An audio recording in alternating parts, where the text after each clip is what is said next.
Hello भाई लोग, क्या हाल है। वैसे यार, मैंने जो बोला था वो तो हुआ नहीं, क्योंकि मैंने जो वीडियो डाली थी सुबह उसके ऊपर ना तो 150 लाइक आए ना कुछ रहे। ठीक है, चलो कोई बात नहीं, देखा जाएगा यार। अब क्या ही बोल सकते हैं।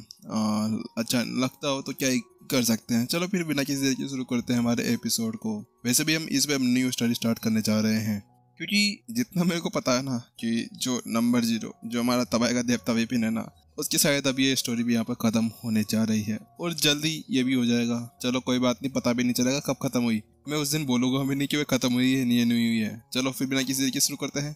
वहीं जल्द ही जो जुनैद था वह सारे पैसे यहाँ पर जमा करा चुका था। वास्तव में इस जगह पर अब वह तैयार था। आखिरकार अब उनके सामने एक अच्छा लड़ाकू जो आ गया था। और वैसे भी यहाँ पर शर्त का पैसा था, वो शर्त का पैसा। यहाँ पर कुछ भी कभी भी हो सकता था। तो वहीं दूसरी तरफ जहाँ पर वह पैसे जमा करा रहा था, तो वहीं यहाँ पर जो करुण और सोनिया थे वह दोनों के दोनों बड़े खुश हो रहे थे। ये दे ताली, आखिरकार मजा आ गया ना। अब इसको पता चलेगा कि यहाँ पर इतने सालों के साथ में लड़ने का क्या नुकसान होता है। आखिरकार इसकी हिम्मत कैसे हो गई। हम तो यहाँ पर सीनियर्स को जाकर बुलाकर लेकर आए थे, लेकिन इसने तो पहले अपने पैर के ऊपर कुल्हाड़ी मार ली है। अब तो ऐसा लगता है कि यहाँ पर इसको अच्छी तरह से मार धाड़ की जाएगी। तो जहाँ पर वो इसी तरह से बातें कर रहे थे, तो वहीं यहाँ पर भीड़ बातें कर रही थी। अरे भाई, कैसा पागल इंसान है ये।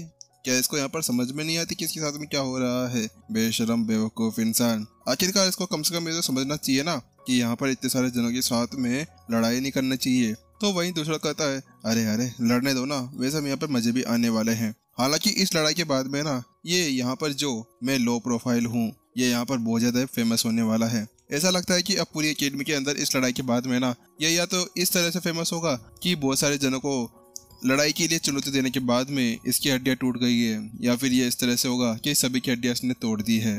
लेकिन कुछ भी हो, यहाँ पर सभी हैरान भी थे और गुस्सा भी थे। वास्तव में इस जगह पर कुछ तो उससे बहुत ज्यादा हैरान थे, लेकिन कुछ उससे इतने ज्यादा परेशान हो गए थे कि सामने वाले बंदे ने सीधे उनको यहाँ पर चैलेंज कर दिया था। तो वहीं दूसरी तरफ विपिन आखिरकार मंच के अंदर चला जाता है और कहता है, क्यों भाई लोग, कौन है जो यहाँ पर पहले मेरे से लड़ने के लिए आना चाह रहा है। विपिन को वैसे भी यहाँ पर सबसे ज्यादा जल्दी और सबसे ज्यादा अच्छे तरह से पैसा कमाने वाली जरूरत थी। तो उसके साथ में ही, हाँ इतना ज्यादा अहंकार मत करे तू, तेरे को मैं बताता हूँ कि आखिरकार तू किस तरह से यहाँ पर आज हारने वाला है। आज तुझे एक ही बार के अंदर मैं मार डालूंगा। उसके साथ में ही एक लड़का सीधा अंदर घुसते हुए आता है और कहता है, ये मेरी रैंक भी यहाँ पर आंतरिक स्कूल के अंदर 157 पे है, तो इसके साथ में मैं तुम अच्छे तरह से सबक सिखाने वाला हूँ। और उसके बाद में वो कहता है, चलो ठीक है शुरू करते हैं। अगले पल वो जल्द ही यहाँ पर 18 स्लेस मार देता है, जिसके साथ में आसमान फटता है और उसके अंदर से बहुत सारे स्लेसेस मिलकर उधर जाने लगते हैं। तो उसके साथ में यहाँ पर विपिन को देखता है और विपिन से कहता है, ए लो प्रोफाइल, क्या हुआ, सिट्टी पिट्टी गुल हो गई है क्या। करे ना, आखिरकार तू यहाँ पर मेरे ऊपर कोई अटैक क्यों नहीं कर रहा है। तो वहीं दूसरी तरफ, क्या अटैक, अरे वो तो मैंने पहले ही कर दिया है। वहाँ पर वो उससे शांति से कहता है। तो वहीं दूसरी तरफ, कौन सा अटैक कर दिया तुमने। लेकिन अचानक से उसको कुछ महसूस होता है और वह अपने गले के आसपास में देखता है, तो वो पाता है कि उसके गले के बीच के अंदर से ना एक लाइन बनी हुई थी, जहाँ पर उसके गले और उसके नीचे के बदन को अलग कर रही थी। अगले पर उसका मुंडी यहाँ पर गुड़कते हुए नीचे जाकर गिर जाती है और उसके साथ में ही ये क्या हो गया,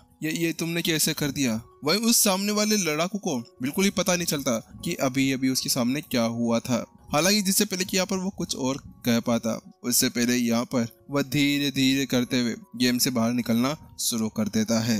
जहाँ पर उसकी ऐसी हालत थी ना, और जो बाहर गया था उसको पता नहीं था। वैसे यहाँ पर किसी को भी ये नहीं पता था कि अभी अभी वहाँ हुआ क्या था। अरे भाई, ये लो प्रोफाइल है या हाई प्रोफाइल है, क्योंकि हमें तो अभी तक यहाँ पर पता नहीं चला है कि आखिरकार उस बंदे ने कब यहाँ पर अपनी तलवार चलाई थी और कब जाकर उसने सामने वाले को मार दिया था। हाँ भाई, मुझे भी नहीं पता। मुझे ऐसा लगता है कि ये बहुत ज्यादा खतरनाक तलवारबाज है। आखिरकार तभी तो इसने इस तरह से उसको इतनी आसानी से हरा दिया है। चलो कोई बात नहीं, इसने केवल अभी एक ही तो हराया है ना, हम धीरे धीरे करते हुए इसको हरा सकते हैं। उसके बाद में अब सेकंड प्रतिद्वंदी अंदर चला जाता है और कहता है, मैं तुमसे यहाँ पर दूसरी बार लड़ने जा रहा हूँ। वैसे भी यहाँ पर अब उनके पास में ना जो कुछ था, केवल उनकी इज्जत ही बची हुई थी। रही इधर टोकन की बात, तो वो तो कुछ ऐसा था जैसे कि वो उसको दोबारा भी ले सकते थे। तो उसके बाद में यहाँ पर वो सामने वाला लड़का आगे जाता है और उसके बाद वो बोलने वाला था कि उससे पहले कच, अगले पल एक और श्लेष आता है और उसकी गर्दन वहीं पर ही कट जाती है और वो भी वहां से मैच से बाहर चला जाता है। वहीं दूसरी तरफ ये क्या कर रहे हो तुम लोग? आखिरकार एक एक कर कर मत आओ, यहाँ पर मैं पूरी तरह थक जाऊंगा। ऐसे तो तुम यहाँ पर पूरी तरह टाइम वेस्ट कर डालोगे। एक काम करो कि यहाँ पर है ना सारे सारे एक साथ आ जाओ, क्योंकि मेरे पास में इतना ज़्यादा समय नहीं है, मुझे कहीं और पे भी जाना है। इसी वजह से यही अच्छा तरीका होने वाला है। विपिन उनसे कहता है। बात कुछ ऐसी थी कि यहाँ पर विपिन भी जानता था कि अभी एनर्जी सीमित थी, इसी वजह से यहाँ पर उन सभी को एक साथ ही चुनौती देना सही रहेगा। लेकिन वहीं दूसरी तरफ उसकी बात सुनते ही यहाँ पर सभी लड़ाकू पूरी तरह से उसके ऊपर गुस्सा हो जाते हैं। ए लड़के, तुम क्या अब ज्यादा घमंडी नहीं बन रहे हो? तुमने केवल यहाँ पर एक को मारा है, तो उसके बाद में तुम क्या यहाँ पर सभी को ऐसे मार सकते हो? लेकिन अब वह सभी ये भी जानते थे कि कुछ भी हो जाए, लेकिन वास्तव में यहाँ पर वह शायद सामने वाले का अकेले में कोई सामना नहीं कर सकते थे। दोस्तों मेरे साथ में आओ। उसके बाद में एक लड़का कहता है और उसके साथ में 5 जने सीधे उस रिंग के अंदर चले जाते हैं। और सामने वाला कहता है, देखो यहाँ पर हमारी रैंकिंग 300 के अंदर आती है और हम तुम्हारी यहाँ पर हालत खली कर देंगे। लेकिन जिससे पहले कि यहाँ पर वो लड़का कुछ बोल पाता ना, कि उससे पहले शक केवल एक स्लेज की आवाज आ जाती है और उसके बाद में सबकी जो गर्दन थी वो वहां से कटकर नीचे गुड़क जाती है और धड़ाम धड़ाम करते हुए वो सभी जमीन के ऊपर गिर जाते हैं। अगला कौन? वही विपिन यहाँ पर बिल्कुल चुप नहीं बैठता है और वो फिर से सामने वाले को उकसाने लगता है और उन सबको यहाँ पर आके बुलाने लगता है, क्योंकि यहाँ पर विपिन है ना फालतू में ज्यादा समय बर्बाद नहीं करना चाह रहा था। बात कुछ ऐसी थी कि अगर वो एक साथ करके भी आए ना, तो उसके बाद में भी शायद यहाँ पर इनको हराने में केवल उसको 1 से 2 मिनट लगने वाले थे। लेकिन अब ये एक एक कर ये 5-5 कर आएंगे, तो यहाँ पर तो बहुत सारे लड़ाकू बैठे हुए थे। आखिरकार कोई कितने को यहाँ पर हराता रहेगा। इसके अलावा रही यहाँ पर इसकी इस बॉडी की बात, तो इस बॉडी के अंदर इतनी ज्यादा एनर्जी नहीं थी। हाँ, अगर इसकी रियल बॉडी होती ना, तो उसके बाद में तुम कितने भी आ सकते थे, कितने भी जा सकते थे, फिर तो एनर्जी की बिल्कुल भी कमी नहीं होने वाली थी। तो वहीं उसकी वह हरकत देखने के बाद में जहाँ पर जो सभी लड़ाकू थे उन सभी की हालत खराब हो गई थी। सभी को ऐसा लगने लगा था जैसे कि उन लोगों ने अपने सामने कोई भूत देख लिया हो। ये क्या था? नहीं ये नहीं हो सकता। तो वही विपिन कहता है, अरे क्या हो गया? तुम सभी क्या सो गए हो? आओ जल्दी, यहाँ पर मेरे पास में समय नहीं है। तो उसके साथ में यहाँ पर एक लड़का कहता है, चलो हम लोगों को एक साथ उसके ऊपर अटैक करना होगा और इसके अलावा जल्द से जल्द, क्योंकि वो बहुत ज्यादा तेज है, हमें जल्दी से जल्दी उसको यहाँ पर खात्मा करना होगा। क्योंकि अगर हम लोग यहाँ पर बोलने में फालतू का टाइम बिताएंगे ना, तो उसके साथ में वह हमें वहीं पर ही मार डालेगा। तो उसके साथ में जैसे वो 5 अंदर घुसते हैं ना, अगले पल वो अपनी अपनी जगह ले लेते हैं और अगले पल यहाँ पर बहुत सारे ही तलवार का वार सीधा उसके ऊपर करना शुरू कर देते हैं। लेकिन वहीं दूसरी तरफ विपिन ने देखते हुए कि कैसे यहाँ पर सामने वाले इस बार बिल्कुल टाइम वेस्ट नहीं कर रहे थे, विपिन ने केवल हल्की सी मुस्कान हंसी और उसके साथ में केवल वो एक कदम आगे बढ़ाता है और अगले ही पल शक केवल एक हवा का झोंका आता है और हवा के झोंके के साथ में ही उन सभी की गर्दनें भी यहाँ पर कट जाती है। जिससे पहले कि उनका अटैक वहाँ पर विपिन को टकरा भी पाता ना, उससे पहले वह हवा के अंदर ही गायब हो जाता है और वो 5 के 5 भी वापस बाहर निकल चुके थे। ये क्या है? ये नजारा देखने के बाद में जुनैद की पूरी तरह से चिट्टी पिट्टी गुल हो गई थी जब वो अपने सामने का वह चीज देखते हैं, क्योंकि वास्तव में इस जगह पर वो भी नहीं देख पा रहे थे कि अभी सामने वाले के साथ में हो क्या रहा था, क्या हो रहा था। आखिरकार उनको अभी तक पता नहीं चल पाया था, क्योंकि वास्तव में वो सारे अटैक इतने ज्यादा पावरफुल थे, इतने ज्यादा खतरनाक थे, जिसके बारे में पता लगाना शायद उनके लिए मुश्किल हो सकता था।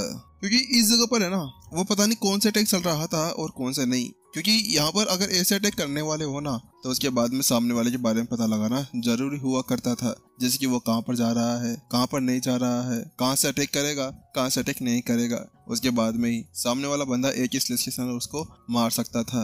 और उसके अलावा वो जो ज्यादा हैरान थे ना, वह एक चीज से हैरान थे, ये सामने वाला केवल एक बार वार किया करता था। तो उसके साथ में जुनैद पूछता है, क्या आप ऐसा कुछ कर सकते हैं सीनियर? तो उसके बाद में यहाँ पर जुनैद कहता है, अरे नहीं, आखिरकार अगर मैं भी ऐसा करने की कोशिश करूँ ना, तो मुझे 5 बार तलवार घुमानी पड़े, लेकिन ये बंदा तो केवल एक बार हल्की सी तलवार घुमाता है और तलवार को वापस नीचे रख लेता है। जुनैद की भी यहाँ पर आंखें बाहर निकली हुई थी। वास्तव में इस जगह यहाँ पर अगर वह सामने वाले को ऐसे नहीं देख रहा होता ना, और कोई उसको ये बताता कि भाई आज ऐसा बंदा वहाँ पर आया था जिसने सभी की नाक के अंदर दम कर दिया और सभी गर्दन को यहाँ पर उड़ा कर फुटबॉल खेल रहा था। हाँ, लेकिन अगर मैं एक बार उसके बारे में पता लगा लूँ ना, तो शायद मैं कुछ कर सकता हूँ। शायद ऐसा हो सकता है कि जो उसकी सबसे ज्यादा पावरफुल टेक्निक है ना, मैं उसको बाहर निकलवा सकता हूँ। यहाँ पर जो जुनैद था ना, वह एक अच्छा तलवारबाज था। इसी वजह से यहाँ पर वह अपने आप को नीचा नहीं समझना चाह रहा था। आखिरकार नीचा कैसे समझ ले? आखिरकार तलवारबाज की भी तो एक यहाँ पर एटीट्यूड हुआ करता है।